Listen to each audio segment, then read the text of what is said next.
Dana Williams is live with some insight for all of us. Dana. It's not just one country that all of these people are from. Over the past 2 days, I've spoken with people from Colombia, Peru. But he says still this is what he has to come back to, even though his home is still here. None of his community is. We're just about a block away from University Avenue, and what we're paying attention to in this specific spot in Rolando is actually not dissimilar to what we've been seeing in neighborhoods like South Crest with Chollas Creek. There are going to be some explosions. We're going to hear some loud booms here, so be prepared.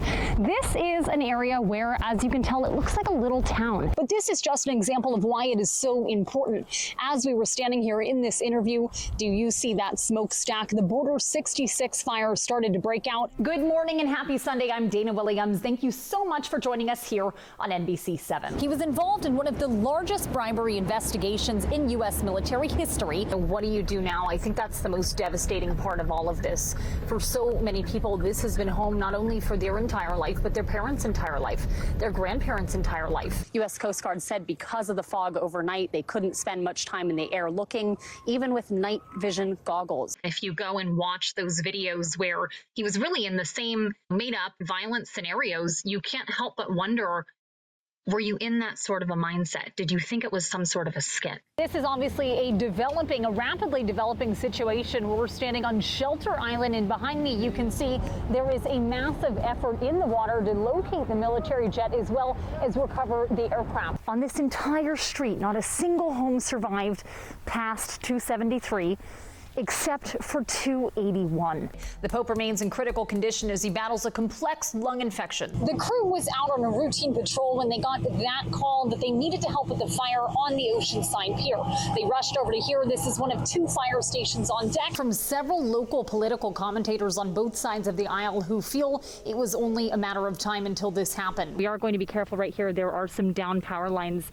This is something people need to be really careful about if they are trying to come back into their neighborhood. So we're just going to take a gentle step over these.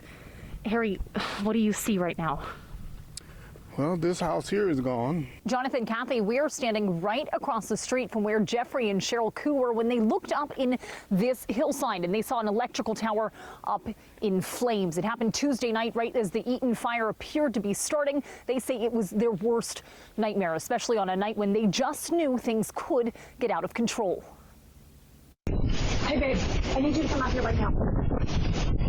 We have a very big problem. I've seen the fires spread so fast, and I knew that with how close that fire was to us, that we would literally have minutes to get out safely.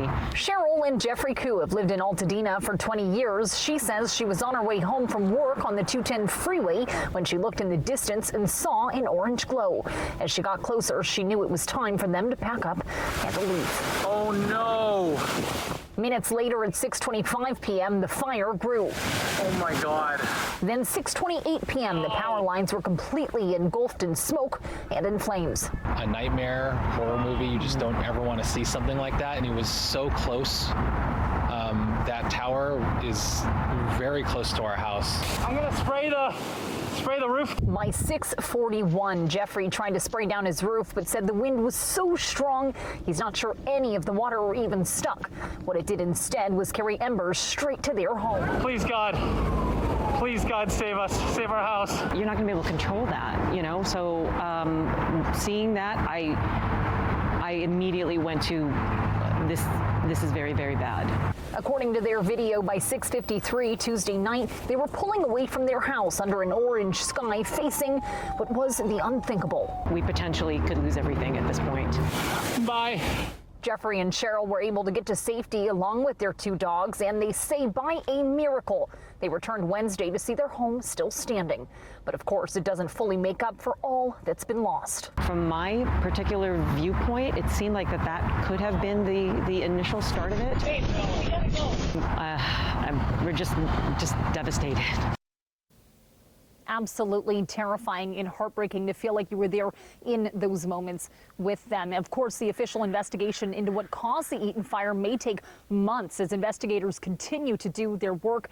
As for Cheryl and Jeffrey, they say they feel like they cannot exhale. Like you mentioned, it was a private fishing boat that pulled those 2 pilots that ejected out of the water. They actually left here from H&M Landing, and like you said, we were here at around 1:30 when that group returned. They got off the boat and they took a moment to describe to us what they saw and what they heard. It was actually a team of about a dozen people from a company called Trace Minerals. This was a team building trip today. Obviously, they came here hoping for fish, but they're now bonded by something much, much greater that they say could have been a lot worse.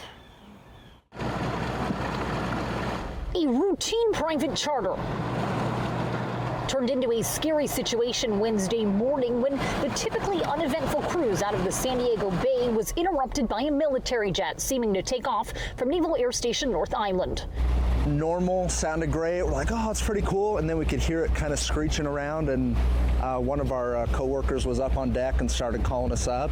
2 orange parachutes ejected, and that's when I'm like, okay, something's happening. So quickly just started taking pictures. These photos captured by Carol Gonzalez and the Trace Minerals team who chartered the boat for the morning, showing the harrowing moments the jet crashed into the water after they say it had been flying without any pilots in it. I lost sight of the plane for a second, and the next thing you know, it's like coming down, straight down into the water. By the time I reacted to get a picture, it's just nothing but splash. Hey, Roger, we had 2 aircraft men eject, and we're over way to help assist. They're in the water. It seemed like you were watching a Star Wars movie. It just comes crashing down straight into the water, massive explosion of water, sand, and just honestly, you had no idea what you just watched. You couldn't wrap your head around it. The captain on the boat's first thought was, where are those pilots? I saw one hit the water, and then the other one, we gotta go. So turned up the engines, turned the boat, headed straight for Right them. now we see them.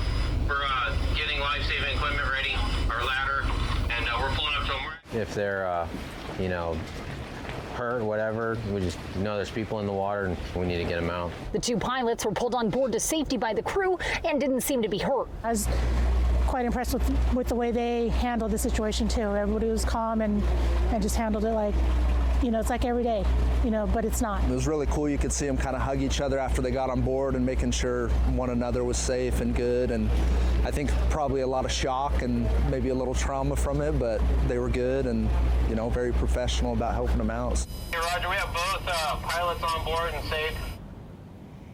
Talk about timing. The captain says the crew of this boat just wrapped up a Coast Guard training on Monday. They, of course, were prepared for a situation like this, even though they thought it really would never come. The captain also says that moment that the jet went into the water, he guesses that it was no further than 1/8 of a mile away from their boat. Obviously, a miracle that no one here was injured. For now, from Point Loma, I'm Dana Williams, NBC 7. Danley Nguyen's family reached out to us shortly after her death and said they weren't even sure if the organizer had the proper permits in place to hold the event. They aren't ready to talk on camera, understandably, but we still looked into it, and the city told us they're right. Worry, because we really need her. We really need her. But 50-year-old Nguyen was found dead the next morning on June 24th. She had been hiking with a group of 100 to 150 people at Black Mountain. It was part of Build a School Foundation founded by Jimmy Tai. I've been doing this for so long. We've been in existence for 8 years. We spoke to Tai the day of. He told us he's very familiar with the mountain and that some people in the group even hike it daily. So when they heard Nguyen couldn't be found, it was a shock. This is the first time that ever happened anything like this to us. We have people get lost in the trail before. Would we be able to find them within like 30 minutes? At the top, Nguyen was spotted in this cell phone video posing for the photo later used by police to spread the word of her disappearance. San Diego police officers and San Diego County Sheriff's Department search and rescue teams searched through the evening before calling it off until dawn. But on the night of, her family felt like more could have been done. To walk with her, someone had to walk with her. She cannot go by herself, 100 people. Someone had to see her. The hike was during the first heat wave of summer. All of the participants, including Nguyen, were given black shirts to wear. In her final call to her sister, who was also on the hike, she said she was tired and needed water. after a public records request NBC7 discovered through the city of San Diego that the organizer, Ty, did not have a required event permit for Black Mountain that day. He was issued one for fewer than 50 people at a gazebo at Hilltop Community Park nearby. But if he had the proper permit for the open space, the city says he would have gotten support like first aid stations, on-site medical staff, and contacts for the on-duty park rangers. All resources that her family wonders may have helped avoid this very outcome. We followed up with the medical examiner's office to see if they've determined an official cause of death yet. They sent a statement that says, quote, "It appears likely her death is heat-related, but confirmatory testing is still underway."